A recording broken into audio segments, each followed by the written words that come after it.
जय हिंद दोस्तों, स्वागत है अपने इस YouTube चैनल में। बच्चों, आज की वीडियो में एक बार फिर से हम कक्षा 12 के विद्यार्थियों के लिए नागरिक शास्त्र के सभी महत्वपूर्ण बहुविकल्पीय प्रश्न लेकर आए हैं, जो परीक्षा जिससे वेरी इंपॉर्टेंस रहेगा और दोस्तों नौकरियों यानी कंपटीशन के लिए भी इम्पोर्टेंस रहेगा। तो चलिए हम लोग देखेंगे नागरिक शास्त्र के सभी महत्वपूर्ण बहुविकल्पीय प्रश्न कक्षा 12 के विद्यार्थियों के लिए और कंपटीशन एग्जाम के लिए भी इम्पोर्टेंस रहेगा। बच्चों, यहाँ NCERT रहेगा और सभी बोर्ड के स्टूडेंट्स के लिए मोस्ट इम्पॉर्टेंट रहेगा। तो चलिए देखते हैं, आज पूरा जो है पूरा बहुविकल्पीय प्रश्न पढ़ा देंगे। पहला क्वेश्चन आपके सामने दिया गया है कि जो है सोवियत संघ रूस के विघटन के समय वहाँ का राष्ट्रपति कौन था। सोवियत संघ रूस के विघटन के समय वहाँ का राष्ट्रपति कौन था। जब सोवियत संघ रूस का विघटन हुआ था तो उस समय वहाँ का जो राष्ट्रपति था दोस्तों मिखाइल गोर्बाचोव था। ठीक है, यहाँ सही जवाब डी हो जाएगा। शीत युद्ध का अंत कब हुआ दोस्तों। शीत युद्ध का जो है अंत कब हुआ। शीत युद्ध किसके किसके बीच हुआ था। सोवियत संघ और अमेरिका के बीच हुआ था। और यह जो है इसका अंत कब हुआ, तो दिसंबर 1991 ईस्वी में इसका जो है अंत हुआ। अगला क्वेश्चन है कि मिखाइल गोर्बाचोव ने सोवियत संघ में लागू की थी प्रस्ताविका, ग्लास्नोस्ट, उपयुक्त कोई नहीं, ए बी दोनों। सही जवाब जो दोस्तों यहाँ सी हो जाएगा, ए बी दोनों, यानी प्रस्ताविका और ग्लास्नोस्ट दोनों जो है नीति लागू की थी। बर्लिन की दीवार कब बनाई गई दोस्तों। बर्लिन की दीवार जो है 1961 ईस्वी में बनाई गई। बर्लिन की दीवार जो है कब बनाई गई, 1961 ईस्वी में। बर्लिन की दीवार कब गिराई गई, तो 1989 ईस्वी में गिराई गई, 89 में, बनाई गई 61 में। ठीक है दोस्तों, आगे देखेंगे हम लोग जो है तजाकिस्तान में चला गृह युद्ध किस वर्ष समाप्त हुआ। तजाकिस्तान में चला गृह युद्ध जो है कब समाप्त हुआ, 2001 ईस्वी में। अगला क्वेश्चन है कि सोवियत अर्थव्यवस्था की प्रकृति के बारे में निम्नलिखित में से कौन सा कथन गलत है। सोवियत अर्थव्यवस्था की प्रकृति के बारे में निम्नलिखित में से कौन सा कथन गलत है। जनता को आर्थिक आज़ादी थी, ये कथन गलत है। सोवियत अर्थव्यवस्था में समाजवाद प्रभावी विचारधारा थी, सही है। उत्पादन के साधनों पर राज्य का स्वामित्व नियंत्रण होना, ये भी सही है। अर्थव्यवस्था के हर पहलू का नियोजन और नियंत्रण राज्य करता था, ये भी सही है। लेकिन ये गलत है, जनता की आर्थिक आज़ादी ये नहीं था। निम्नलिखित को कालक्रम अनुसार सजाएं। अफगान संकट, बर्लिन दीवार गिरना, सोवियत संघ का विघटन, रूसी क्रांति। तो सही जवाब क्या आएगा दोस्तों, पहले हो जाएगा रूसी क्रांति हो जाएगा, उसके बाद में जो है अफगान संकट आ जाएगा, फिर उसके बाद बर्लिन की दीवार गिरना, उसके बाद सोवियत संघ का विघटन। कि सोवियत संघ का विघटन कब हुआ था, जो है 1991 ईस्वी में। निम्नलिखित में से कौन सा सोवियत संघ के विघटन का परिणाम नहीं है। निम्नलिखित में से कौन सोवियत संघ के विघटन का परिणाम नहीं है। सही जवाब डी हो जाएगा, मध्य पूर्व में संकट। ये जो है सोवियत संघ के विघटन का परिणाम नहीं है। संयुक्त राज्य अमेरिका और सोवियत संघ के बीच विचारधारात्मक की लड़ाई का अंत है, ये भी सही है। स्वतंत्र राज्यों के राष्ट्रकुल CIS का जन्म, ये भी सही है। विश्व व्यवस्था के शांति संतुलन बदलाव, ये भी सही है, लेकिन ये नहीं ठीक है। 1991 में सोवियत संघ का विघटन क्यों हुआ था। अब देखो बहुत बढ़िया क्वेश्चन है कि 1991 में सोवियत संघ का विघटन जो है क्यों हुआ था। देखो इंपॉर्टेंस है। और दोस्तों सोवियत, सही जवाब ये हो जाएगा, सोवियत संघ की राजनीतिक तथा आर्थिक संस्थाएं लोगों की आकांक्षाओं को जो है पूरी नहीं कर सकी। ठीक है, इसीलिए जो है सोवियत संघ का जो है क्या हुआ, समाप्ति हो गई।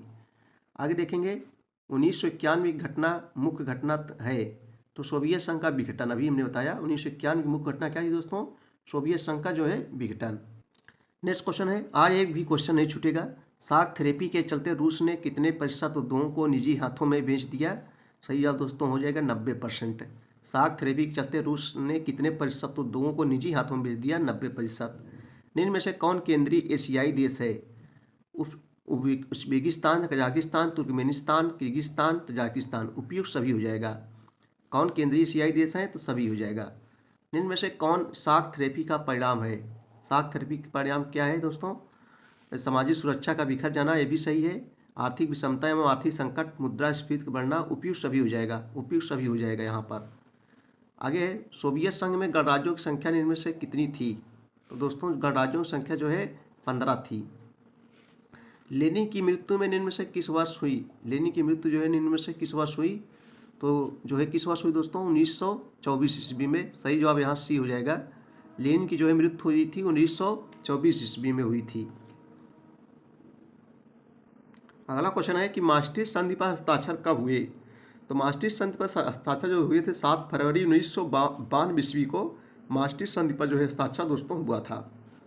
सार्क का 18वां शिखर सम्मेलन किस देश में हुआ। सार्क का जो है 18वां शिखर सम्मेलन जो है किस देश में हुआ, तो नेपाल में हुआ दोस्तों। नेपाल राजधानी क्या है दोस्तों, काठमांडू है। श्रीलंका की राजधानी कोलंबो है। पाकिस्तान की राजधानी दोस्तों इस्लामाबाद है। भारत की राजधानी नई दिल्ली है। तो नई राजधानी भी आप लोग को याद होना चाहिए। तो सार्क का जो 18वां सार्क क्या है दोस्तों, एक सहयोग संगठन है, क्षेत्रीय सहयोग संगठन है, जिसका मुख्यालय कहाँ है, सार्क का मुख्यालय काठमांडू में है। 18वां शिखर सम्मेलन किस देश में हुआ था, तो नेपाल में हुआ था। 25वां आसियान सम्मेलन कब हुआ, 25वां आसियान सम्मेलन कब हुआ दोस्तों, 2014 ईस्वी में 25वां आसियान सम्मेलन जो है हुआ। यूरोप में यूरो मुद्रा का प्रचलन कब शुरू हुआ। यूरोप क्या है दोस्तों, यूरोप एक महाद्वीप है जिसके अंदर बहुत सारे देश आते हैं, जर्मनी, जापान, फ्रांस। तो यूरोप में यूरो मुद्रा का प्रचलन कब शुरू हुआ था, 2002 में। 2002 में देखो दोस्तों, यू यहाँ भी यू 2 बार आया है, यहाँ भी 2 जो है 2 बार आया है। तो यूरोप में यूरो मुद्रा का प्रचलन कब हुआ था, 2002 में। आसियान किन देशों का संगठन है दोस्तों, आसियान भी एक क्षेत्रीय संगठन है। तो ये जो है दक्षिण पूर्वी एशियाई देशों का संगठन है। आसियान जो है दक्षिण पूर्वी एशियाई देशों का संगठन है। चीन ने भारत पर किस वर्ष आक्रमण किया था, देखो पूछा गया परीक्षाओं में। तो 1962 में जो है चीन भारत में आक्रमण किया था। 65 में कौन आक्रमण किया था, पाकिस्तान जो है आक्रमण किया था। अगला क्वेश्चन है कि 1950 में चीन द्वारा किस क्षेत्र को अपने में मिला लिया गया। 1950 में चीन द्वारा जो है किस क्षेत्र को अपने में मिला लिया गया, तो तिब्बत को। यहाँ सही जवाब जो है सी हो जाएगा, तिब्बत को मिला लिया गया। अगला क्वेश्चन है कि सोनी, होंडा तथा सुजुकी जैसे प्रसिद्ध ब्रांड का संबंध किस देश से है, तो दोस्तों ये जो है जापान देश से संबंधित है। वेरी इंपॉर्टेंट क्वेश्चन है, कई वर्षों परीक्षाओं में पूछा जा रहा है। सोनी, होंडा तथा सुजुकी जैसे प्रसिद्ध ब्रांड का संबंध किस देश से है, ये जो है जापान से है। अगला क्वेश्चन है कि उत्तर कोरिया और दक्षिण कोरिया के मध्य विभाजक रेखा कौन सी है। उत्तर कोरिया और दक्षिण कोरिया को कौन सी जो है रेखा अलग करती है, दोस्तों हो जाएगा अर्धसामयिक समांतर रेखा। सही जवाब हो जाएगा ये बी हो जाएगा। नेक्स्ट क्वेश्चन देखेंगे, निम्नलिखित में से कौन सा देश आसियान का सदस्य देश है। कौन आसियान सदस्य देश है, तो इंडोनेशिया दोस्तों। इंडोनेशिया राजधानी कहाँ है, जाकार्ता है। चीन की क्रांति किस वर्ष हुई थी, तो यहाँ सही जवाब बी हो जाएगा 1949 ईस्वी में। चीन की क्रांति किस वर्ष हुई, 1949 ईस्वी में। आसियान की स्थापना जो है कब हुई थी दोस्तों, देखो कई वर्षों लगातार परीक्षाओं में पूछा गया है। तो आसियान की स्थापना जो है 1967 ईस्वी में हुई थी। सही जवाब यहाँ दोस्तों जो है बी हो जाएगा। मोस्ट इंपॉर्टेंस है, very important question. Next question है, यूरोपीय संघ के कितने देशों के पास परमाणु हथियार है। यूरोपीय संघ के कितने देशों के पास परमाणु हथियार है, तो 2 देशों के पास। मुक्त द्वार नीति का संबंध किस देश से है। मुक्त द्वार नीति का संबंध किस देश से है, तो दोस्तों संयुक्त राज्य अमेरिका देश से संबंध है। यूरोपीय एटमी ऊर्जा समुदाय का गठन जो है कब हुआ था, दोस्तों सही जवाब यहाँ जो हो जाएगा बी हो जाएगा 1957 ईस्वी में। यूरोपीय आर्थिक समुदाय यानी यूरोपियन इकोनॉमिक कम्युनिटी का जो है गठन कब हुआ था, तो 1957 ईस्वी में। मास्ट्रिक्ट संधि का संबंध किससे है, तो मास्ट्रिक्ट संबंध का संबंध दोस्तों किससे है, यूरोपीय यूनियन से संबंधित है। सही जवाब यहाँ बच्चों ए हो जाएगा। मास्ट्रिक्ट संधि का संबंध किससे है, यूरोपीय यूनियन से संबंधित है। अगला क्वेश्चन है, सार्क एक महत्वपूर्ण क्षेत्रीय संगठन है, तो सही जवाब दक्षिण एशिया का महत्वपूर्ण संगठन है। दक्षिण सार्क जो एक महत्वपूर्ण क्षेत्रीय संगठन कहाँ का है, दक्षिण एशिया का है। 14वें सार्क सम्मेलन में किस देश को सार्क में शामिल किया गया, दोस्तों अफगानिस्तान को शामिल किया। अफगानिस्तान की राजधानी क्या है, काबुल है। तो अफगानिस्तान को शामिल किया गया। सार्क की स्थापना जो है दोस्तों कब हुई थी, 1985 ईस्वी को। सार्क की स्थापना कब हुई थी, 1985 ईस्वी को हुई थी।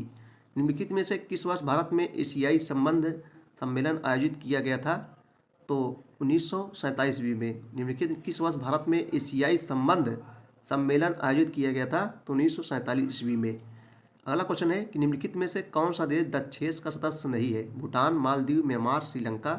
सही जवाब दोस्तों क्या हो जाएगा, म्यांमार। ये जो है दक्षेस का सदस्य नहीं है। भूटान, मालदीव, श्रीलंका ये हैं।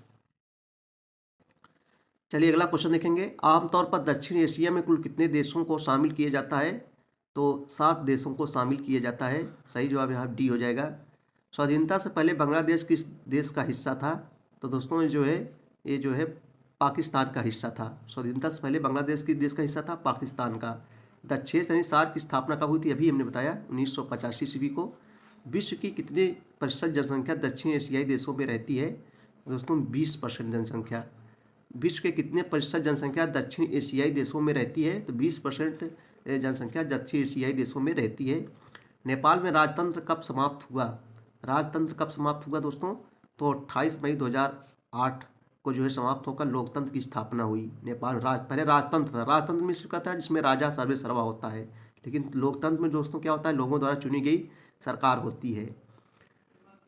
बांग्लादेश के मुक्ति के आंदोलन में विशेष भूमिका निभाने वाले शेख मुजीबुर रहमान की किस वर्ष हत्या कर दी गई थी? बांग्लादेश के मुक्ति आंदोलन में विशेष भूमिका निभाने वाले शेख मुजीबुर रहमान की किस वर्ष हत्या कर दी गई थी? 1975 ईस्वी में दोस्तों। 1975 ईस्वी में इनकी हत्या कर दी गई थी। अफगानिस्तान किस वर्ष द6 का सदस्य बना? अफगानिस्तान जो है दोस्तों किस वर्ष द6 का सदस्य बना? 2007 ईस्वी में बना सदस्य। अफगानिस्तान में राजतंत्र किस वर्ष समाप्त हुआ? राजतंत्र जो है किस वर्ष समाप्त हुआ? तो 1973 ईस्वी में समाप्त हुआ। भूटान में किस वर्ष संवैधानिक राजतंत्र की स्थापना की गई? तो 2008 ईस्वी में। देखो भूटान में किस वर्ष संवैधानिक राजतंत्र की स्थापना की गई? 2008 ईस्वी में। द6 देशों की संख्या कितनी है अथवा सार्क के सदस्य देशों की संख्या कितनी है? तो दोस्तों 8 है। ठीक है, द6 देशों की संख्या कितनी है अथवा सार्क सदस्य देशों की संख्या कितनी है? 8 है। कौन सा देश दक्षिण एशिया का अंग नहीं है? कौन सा देश दक्षिण एशिया का अंग नहीं है? तो चीन ये जो है अंग नहीं है। श्रीलंका है, भारत भी है, पाकिस्तान भी है, लेकिन चीन नहीं है। इंटर सर्विसेज इंटेलिजेंस किस देश की खुफिया एजेंसी है? ये दोस्तों जो है पाकिस्तान की है। सही जवाब जो है बी हो जाएगा। सर्विस इंटेलिजेंस देश किस देश की खुफिया एजेंसी है? तो ये जो है पाकिस्तान की है। निम्नलिखित में से कौन सा देश सार्क का सदस्य नहीं है? भारत, नेपाल, पाकिस्तान, चीन। तो सही जवाब दोस्तों क्या हो जाएगा? चीन हो जाएगा। निम्नलिखित कौन सा देश सार्क का सदस्य नहीं है? तो चीन नहीं है। भारत भी है, पाकिस्तान भी है, नेपाल भी है। अगला क्वेश्चन है कि भारत समर्थन करता है परमाणु हथियारों का, आतंकवाद का, निशस्त्रीकरण का उपयोग सभी।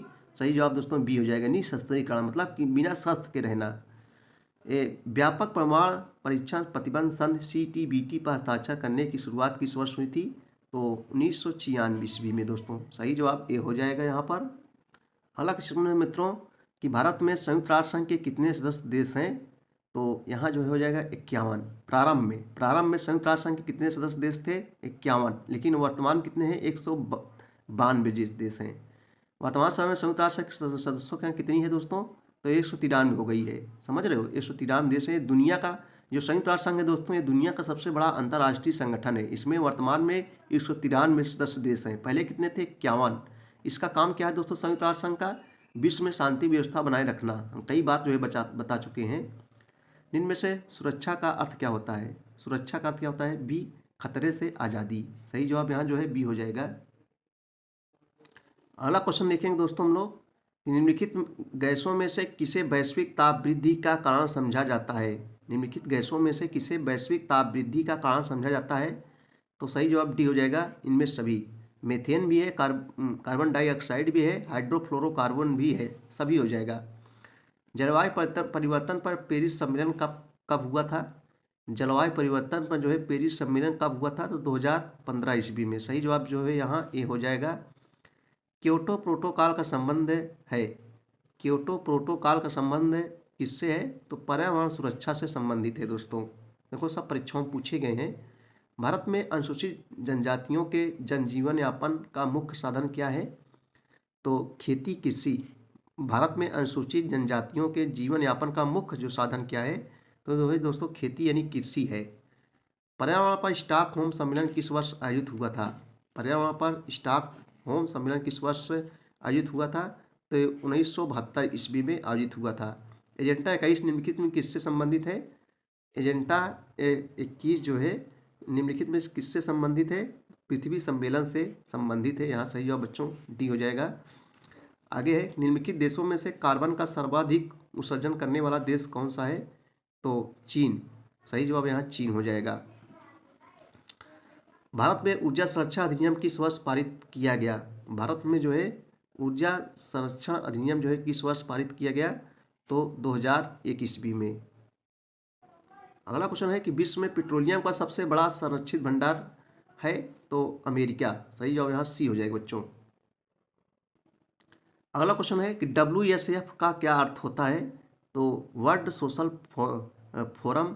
यहाँ सही जवाब क्या हो जाएगा दोस्तों, ए हो जाएगा, वर्ल्ड सोशल फोरम। WSF का क्या अर्थ होता है, वर्ल्ड सोशल फोरम। और WSF की पहली बैठक कहाँ हुई थी, तो ब्राज़ील में पहली बैठक हुई थी दोस्तों। वैश्वीकरण के प्रति भारत की प्रतिक्रिया स्वरूप उठाए गए कदम हैं उद्योग नीति में सुधार, विदेशी निवेश, विदेशी प्रौद्योगिकी समझौते, उपयुक्त सभी हो जाएगा। वैश्वीकरण की प्रक्रिया से भारत को प्राप्त लाभ है। वैश्वीकरण की प्रक्रिया से भारत को प्राप्त लाभ क्या है दोस्तों, तो सभी है। वैश्वीकरण की प्रक्रिया के कारण भारत की आर्थिक विकास दर में वृद्धि हुई थी, ये भी सही है। वैश्वीकरण की प्रक्रिया से भारत में बुनियादी एवं ढांचागत सुविधाओं का विकास हुआ। वैश्वीकरण की प्रक्रिया से भारत को आधुनिकतम तकनीक एवं प्रौद्योगिकी प्राप्त हुई, उपयुक्त सभी हो जाएगा। यहाँ सही जवाब डी हो जाएगा। वर्तमान समय में निम्नलिखित विचारधारा विश्व में पाई जाती है, तो वैश्वीकरण। सही जवाब यहाँ सी हो जाएगा। वैश्वीकरण का प्रभाव भारत में पाया जाता है, सही जवाब ए हो जाएगा। भारत में वैश्वीकरण का आरंभ कब से माना जाता है, तो 1991 ईस्वी से, जब सोवियत संघ का विघटन हुआ। भारत में वैश्वीकरण का आरंभ कब से माना जाता है, 1991 ईस्वी से। भारत में वैश्वीकरण का समय समय पर किसने जो है विरोध किया, तो वामपंथियों ने, पर्यावरणवादियों ने, स्वयंसेवी संगठनों ने, उपयुक्त सभी ने। सही जवाब डी हो जाएगा। उपयुक्त सभी ने जो है समय समय पर विरोध किया जो है भारत में वैश्वीकरण का। वैश्वीकरण का कारण है क्या है दोस्तों, उपयुक्त सभी। सोवियत संघ का पतन, शीत युद्ध का अंत, सूचना क्रांति। वैश्वीकरण के युग में कौन सा संगठन विश्व के देशों के लिए व्यापक नियमावली बनाता है, तो विश्व व्यापार संगठन। दोस्तों यहाँ सही जवाब जो है ये हो जाएगा, जिसको WTO के नाम से जानते हैं हम लोग। अगला क्वेश्चन है कि भारत में एक दल की प्रधानता किस दल से संबंधित रही है। भारत में एक दल की प्रधानता किस दल से संबंधित रही है, तो कांग्रेस पार्टी से। कांग्रेस दोस्तों भारत का सबसे पुराना राजनीतिक पार्टी है। प्रथम आम चुनाव के समय कितने राष्ट्रीय एवं राज्य स्तरीय दल विद्यमान थे। प्रथम आम चुनाव के समय कितने राष्ट्रीय एवं राज्य स्तरीय दल विद्यमान थे, तो सही जवाब ये हो जाएगा 14 राष्ट्रीय स्तर एवं 52 राज्य स्तरीय दल। कांग्रेस पार्टी की स्थापना कब हुई थी, तो 1885 ईस्वी में कांग्रेस पार्टी की स्थापना हुई थी। A.O. हुम ने जो है इसकी स्थापना की थी, एक अंग्रेज रिटायर्ड अधिकारी जिसका नाम था सर ओरिएंटल हुम ने 1885 में कांग्रेस पार्टी की जो है स्थापना की थी। कहाँ हुई थी दोस्तों, बम्बई के गोकुलदास तेजपाल संस्कृत विश्वविद्यालय के ग्वालियर टैंक मैदान में जो है इसकी स्थापना कांग्रेस की जो है हुई थी। भारत में एक दल की प्रधानता का युग कब से शुरू हुआ, तो 1952 ईस्वी से भारत में एक दल की प्रधानता का युग शुरू हुआ था। भारत में एक दल की प्रधानता का युग किस नेता से जुड़ा हुआ है, तो दोस्तों पंडित नेहरू से। पंडित जवाहरलाल नेहरू जो हमारे देश के पहले प्रधानमंत्री थे। डॉक्टर राजेंद्र प्रसाद हमारे देश के पहले राष्ट्रपति बने। सरदार पटेल हमारे देश के पहले गृह मंत्री थे, जिसके लौह पुरुष के नाम से जाना जाता है। और बापूजी महात्मा गांधी आप लोग जानते ही हो, अहिंसा के बल पर जो है देश को आज़ाद करवाए थे। तो ये सब चीज़ें आप लोग जानते रहिए दोस्तों। भारत में प्रथम 3 आम चुनावों में मतदाताओं ने किस पार्टी को जो है नेतृत्व प्रदान किया था, तो थी कांग्रेस पार्टी, जो भारत की सबसे पुरानी राजनीतिक पार्टी है। भारत में एक दल की प्रधानता का कारण क्या है दोस्तों, कांग्रेस के सभी वर्गों को प्रतिनिधित्व प्राप्त था। विरोधी दल कांग्रेस में से ही निकले हुए थे। राजनीतिक दलों का कार्यक्रम में समानता थी, उपयुक्त सभी हो जाएगा यहाँ पर। अगला क्वेश्चन है कि 1957 में केरल विधानसभा में किस दल की सरकार बनी थी, तो साम्यवादी दल की सरकार जो है बनी थी। सही जवाब ये हो जाएगा। अगला क्वेश्चन है कि कांग्रेस पार्टी को एक छाता संगठन किसने कहा, तो दोस्तों पामर। यहाँ सही जवाब ये हो जाएगा। किसने कांग्रेस की तुलना सराय से की है, तो जो है हो जाएगा सी, डॉक्टर अंबेडकर, जो भारतीय संविधान क्या थे दोस्तों, जनक थे जो है।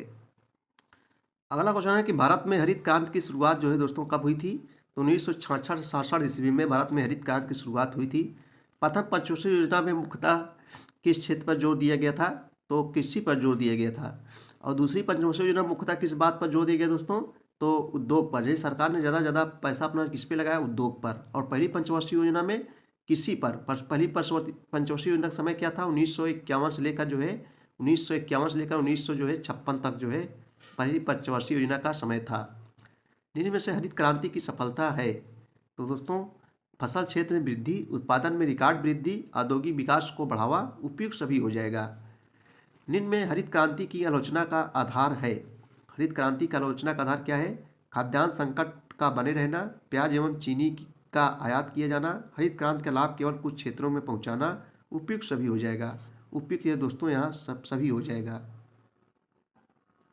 भारत की विकास योजनाओं में प्रथम प्राथमिकता दी गई तो जो है कृषि को। भारत की विकास योजनाओं में प्रथम प्राथमिकता किसको दी गई? कृषि को दी गई।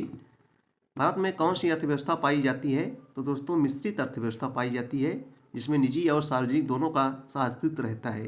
भारत में कौन सी अर्थव्यवस्था पाई जाती है? मिश्रित अर्थव्यवस्था पाई जाती है। पूंजीवादी अर्थव्यवस्था दोस्तों अमेरिका ने शुरू किया था, अमेरिका भी अपनाया हुआ है। समाजवादी अर्थव्यवस्था सोवियत संघ यानी रूस जो है अपनाए हुए है, लेकिन भारत जो है मिश्रित अर्थव्यवस्था को अपनाया हुआ है। भारत ने शुरुआती दौर में विकास की जो नीति अपनाई उसमें निम्नलिखित में से कौन सा विचार शामिल नहीं था? तो ये जो है उदारीकरण शामिल नहीं था, नियोजन शामिल था, सहकारी खेती भी शामिल थी, आत्मनिर्भरता शामिल था, ये सब चीज़ें, लेकिन उदारीकरण शामिल नहीं था। श्वेत क्रांति के जनक किसे माना जाता है? तो दोस्तों वर्गीज कुरियन को श्वेत क्रांति के जनक कहा जाता है। श्वेत क्रांति किससे संबंधित है? दुग्ध उत्पादन से संबंधित है। देखो कई वर्षों परीक्षाओं में पूछा जा रहा है दोस्तों, और दुग्ध उत्पादन क्रांति से संबंधित है। क्रांति में क्या होता है? एकाएक परिवर्तन, एकाएक बदलाव। भारत के मिल्कमैन के रूप में किसे जाना जाता है? तो वर्गीज कुरियन को जो है मिल्कमैन के नाम से जो है जाना जाता है। बॉम्बे प्लान किस वर्ष अस्तित्व में आया? तो 1944 ईस्वी में। बॉम्बे प्लान किस वर्ष अस्तित्व में आया? 1944 ईस्वी में। अगला क्वेश्चन दोस्तों हम लोग देखेंगे, योजना आयोग के स्थान पर नीति आयोग का गठन कब किया गया? तो 1 जनवरी 2015 में।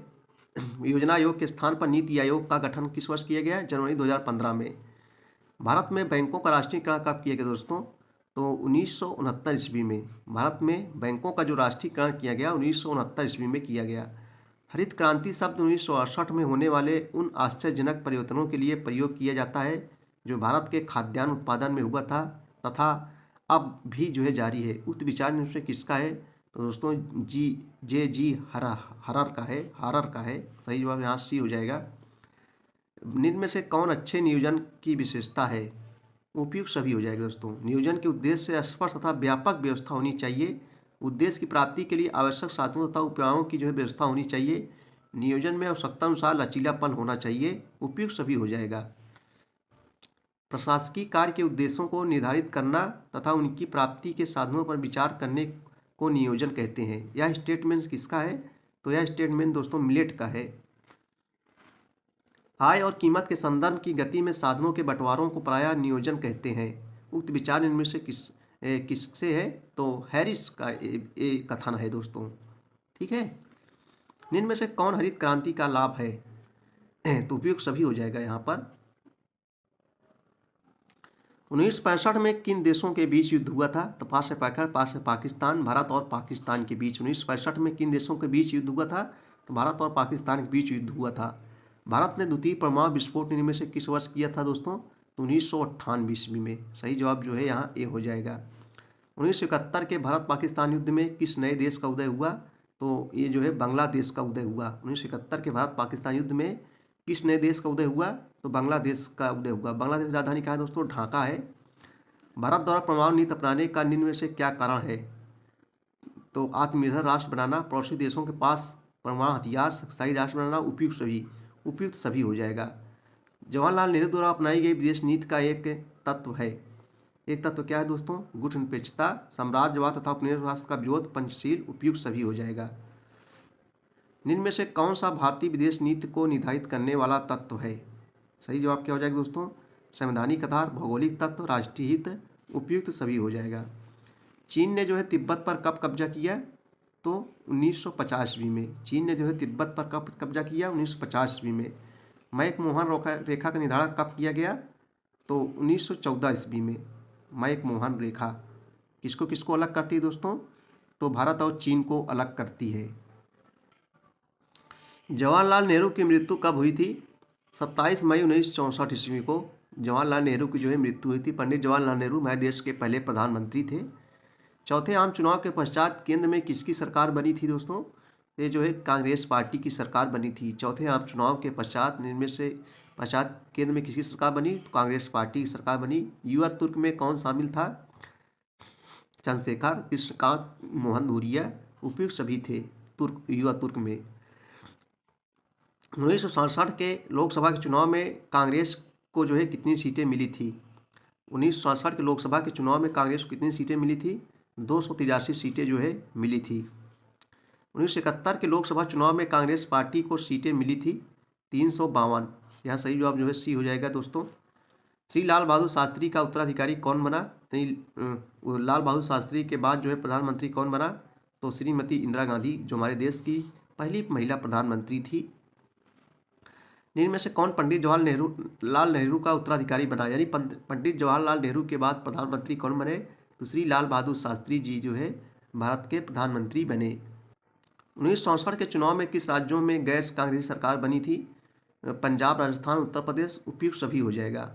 1967 के चुनाव के पश्चात किस राज्य में कांग्रेस की सरकार बनी? महाराष्ट्र, आंध्र प्रदेश, मध्य प्रदेश, उपयुक्त सभी हो जाएगा। अगला क्वेश्चन दोस्तों हम लोग देखेंगे, केशवानंद भारती मुकदमे का फैसला जो है कब हुआ था?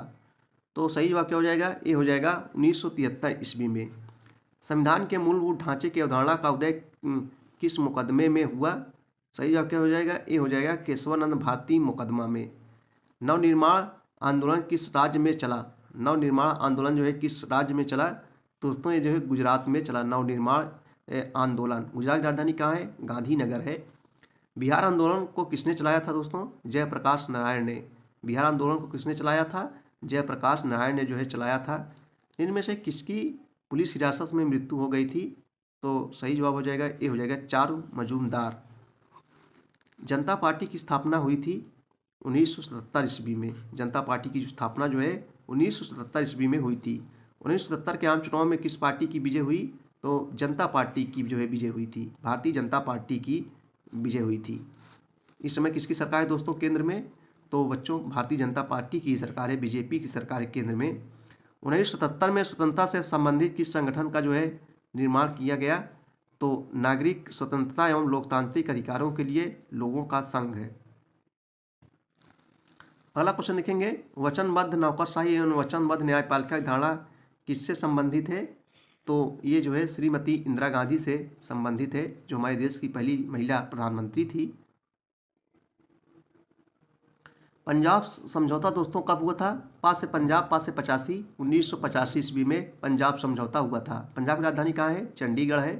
नेशनल कॉन्फ्रेंस किस राज्य में सक्रिय क्षेत्रीय दल है दोस्तों? तो ये जो है जम्मू कश्मीर में है नेशनल कॉन्फ्रेंस। देखो ये सब नौकरी दोस्तों पूछे जाते हैं परीक्षाओं में कि नेशनल कॉन्फ्रेंस किस राज्य से सक्रिय क्षेत्रीय दल है? तो जम्मू कश्मीर से संबंधित है। इनमें से कौन सा राज्य उत्तर पूर्वी क्षेत्र से संबंधित है? नागालैंड, असम, मणिपुर, उपयुक्त सभी। ये सब पूर्वोत्तर राज्य है। असम भी है, नागालैंड है, मणिपुर सभी है। असम गण परिषद किस राज्य से संबंधित है? तो दोस्तों असम से है, असम से ही है। चाय, भारत में चाय सबसे ज़्यादा कहाँ पाई जाती है? असम में ही पाई जाती है। किस राज्य में बोडो आंदोलन चलाया गया? तो दोस्तों असम में ही चलाया गया। असम की राजधानी कहाँ है? दिसपुर है। बोडो समस्या को हल करने के लिए समझौता हुआ था 20 फरवरी 1993 ईस्वी को। क्षेत्रवाद का अर्थ क्या होता है दोस्तों? तो भूमि के किसी विशेष क्षेत्र से लगाव। क्षेत्रवाद का अर्थ होता है भूमि के किसी विशेष क्षेत्र से जो है लगाव। भारत में क्षेत्रवाद का उदय के मुख्य कारण क्या थे? उपयुक्त सभी, यानी भौगोलिक एवं सांस्कृतिक कारण, ऐतिहासिक कारण, भाषावाद, उपयुक्त सभी हो जाएगा। निम्न में से कौन सा क्षेत्रीय दल है? तो दोस्तों अकाली दल, तेलुगु देशम, डीएमके, उपयुक्त सभी। ये सभी जो है क्षेत्रीय दल हैं दोस्तों, चाहे अकाली दल हो, चाहे डीएमके हो, चाहे तेलुगु देशम हो, उपयुक्त सभी है भैया। चलिए दोस्तों अगला क्वेश्चन हम लोग देखेंगे, शिरोमणि अकाली दल किस राज्य से संबंधित है? ये जो है पंजाब राज्य से संबंधित है। धारा 370 कब समाप्त की गई? 5 अगस्त 2019 को। 5 अगस्त 2019 को जो है धारा 370 समाप्त कर दी गई, जो किससे संबंधित है? जम्मू कश्मीर विशेष राज्य दर्जे से संबंधित थी। नागालैंड किस वर्ष राज्य बना? नागालैंड जो है किस वर्ष राज्य बना? तो 1960 ईस्वी में नागालैंड जो है 1960 में। नागालैंड की राजधानी दोस्तों कहाँ है? कोहिमा है। गोवा, दमन, दीव एवं पुर्तगाल कब स्वतंत्र हुए? तो 1961 ईस्वी में। गोवा, दमन, दीव एवं पुर्तगाल कब स्वतंत्र हुए? 1961 से 61 ईस्वी में। तमिलनाडु की द्रविड़ मुनेत्र कन्नगम पार्टी की स्थापना कब हुई थी? 1949 ईस्वी में हुई थी। अन्ना डीएमके पार्टी की स्थापना कब हुई थी दोस्तों? 1972 ईस्वी में। सही जवाब जो है डी हो जाएगा यहाँ पर। आंध्र प्रदेश की तेलुगु देशम पार्टी की स्थापना कब हुई? तो 1982 ईस्वी में। अकाली दल तथा जनसंघ ने किस वर्ष पंजाब में गठबंधन का सरकार का निर्माण किया था? तो 1968 ईस्वी में। असम गण परिषद की स्थापना कब हुई? 1985 ईस्वी में जो है असम गण परिषद की स्थापना हुई थी। असम गण परिषद के संस्थापक में से कौन थे? प्रफुल्ल कुमार महंत, भृगु फुकन, विराज कुमार शर्मा, उपयुक्त सभी हो जाएगा। चलिए अगला क्वेश्चन हम लोग देखेंगे। संयुक्त प्रगतिशील गठबंधन की स्थापना कब हुई थी भैया? तो 2004 में। देखो दोस्तों मस्त रहो, मूव नहीं लगनी चाहिए। संयुक्त प्रगतिशील गठबंधन की स्थापना 2004 में हुई थी। वैश्वीकरण से अभिप्राय विश्वव्यापी संबंधों के प्रबलीकरण से है, या स्टेटमेंट किसका है? तो यह जो स्टेटमेंट है एंथनी गिंडेंस का है दोस्तों। 1990 के दशक में लोकतांत्रिक उमड़ का क्या कारण है? 1990 के दशक में लोकतांत्रिक उमड़ का क्या कारण था? अत्यधिक क्षेत्रीय दलों की उत्पत्ति, राष्ट्रीय राजनीति में क्षेत्रीय दलों का बढ़ता महत्व, लोगों में राजनीतिक जागरूकता, उपयुक्त सभी हो जाएगा दोस्तों। जनता दल की स्थापना कब हुई थी? 1988 ईस्वी में जनता दल की स्थापना हुई थी। 1989 के चुनाव के पश्चात केंद्र में जनता दल ने किसके नेतृत्व में सरकार बनाई थी? तो बीपी सिंह के नेतृत्व में जो है सरकार जो है बनाई गई थी। भारतीय जनता पार्टी की स्थापना कब हुई थी? तो यहाँ 1980 ईस्वी में। संयुक्त मोर्चा की स्थापना किस वर्ष में हुई? तो 1996 ईस्वी में। सही जवाब जो है ए हो जाएगा। 1996 में किस दल की सरकार केवल 13 दिन तक चली थी? तो सही जवाब क्या हो जाएगा दोस्तों? भारतीय जनता पार्टी की सरकार थी। राष्ट्रीय जनतांत्रिक गठबंधन की स्थापना कब की गई दोस्तों? 1999 ईस्वी में, जिसको हम लोग क्या कहते हैं? एनडीए कहते हैं शॉर्टकट में। 2014 में 16वें लोकसभा चुनाव में किस गठबंधन की सरकार जो है बनी? 2014 में 16वें लोकसभा चुनाव में किस गठबंधन की सरकार बनी? यहाँ सही जवाब क्या हो जाएगा? राष्ट्रीय जनतांत्रिक गठबंधन की सरकार बनी, जिसको कहते हैं एनडीए। ये भाजपा का दोस्तों एक अंग है, भाजपा का ही अंग है। कारसेको द्वारा अयोध्या स्थित बाबरी मस्जिद का ढांचा कब जो है गिराया गया? तो 6 दिसंबर 1992 ईस्वी को। ये क्वेश्चन मोस्ट इंपॉर्टेंस है। जब मंडल आयोग की रिपोर्ट लागू हुई थी तो उस समय भारत के प्रधानमंत्री जो है कौन थे? तो विश्वनाथ प्रताप सिंह थे। जब मंडल आयोग किससे संबंधित दोस्तों? पिछड़े वर्ग से संबंधित है। जब मंडल आयोग की रिपोर्ट लागू हुई थी तो उस समय भारत के प्रधानमंत्री विश्वनाथ प्रताप सिंह थे। बहुजन समाज पार्टी की स्थापना कब हुई थी? तो 14 अप्रैल 1984 ईस्वी को। बहुत ही इंपॉर्टेंट क्वेश्चन है। बहुजन समाज पार्टी की जो स्थापना हुई थी 14 अप्रैल 1984 को, इसीलिए 14 अप्रैल को जो है अंबेडकर जयंती भी मनाई जाती है। बहुजन समाज पार्टी के अध्यक्ष कौन है? मायावती जी हैं। और बहुजन समाज पार्टी की स्थापना किसने की थी? काशीराम ने जो है की थी।